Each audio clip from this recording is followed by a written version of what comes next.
place with some really great people, but man, do we love to throw things away. In fact, the average European junks about 525 kilograms of waste each year. I mean, that's a whole lot of stuff.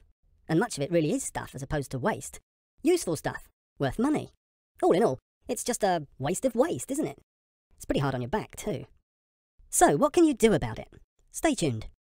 Okay, so you've got your half a ton of waste, which might not make you half a ton of money, but it could make you some. And off we go. A lot of the stuff in the bag is pretty useful as it is. Some bottles just need a wash-up and a new cap.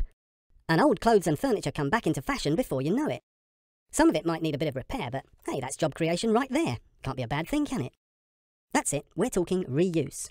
You might need to spend some money to make this happen, but since useful stuff is valuable, you'll get it back. And then some. Now, some of your waste might be useless in itself, but made out of good stuff, like metal, glass, paper and cardboard, all of which can be utilised again if you treat it right.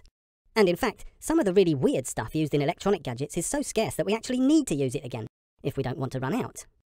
And yes, it's called recycling. Of course, collecting and processing isn't free, but here's the clever bit. Recycling turns your waste into useful stuff that can be sold. Shazam! Money in the bank, mate. And as if by magic, new jobs will appear as well.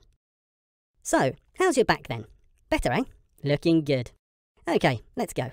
Let's have a look at what's left in the bag. Food leftovers, used cooking oil, some wooden paper, lots of plastic and, ew, smelly stuff like cat litter and used diapers that sadly can't be reused or recycled. Or can it?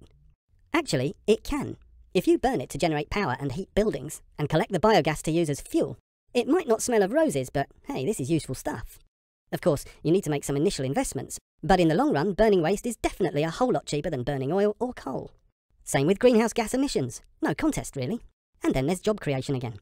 This neat little trick is known as energy recovery. Not much left in the bag, is there? A whole lot less than half a ton, that's for sure. Time to get rid of what's left at that place we all know and hate as the dump. Sadly, it can't be avoided completely. Some waste is simply useless and won't even burn. Ah well. Of course, you don't want poisons lying about, so harmful stuff needs to be securely destroyed or stored out of harm's way. Safety first, of course. And there's job opportunities there as well. But hang on a second. Do you really need to create that much waste to begin with? Come on, it's half a ton for crying out loud. Of course you don't.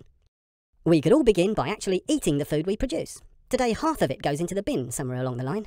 I mean, that's just wrong. Another good idea is to steer clear of disposable containers and packaging, and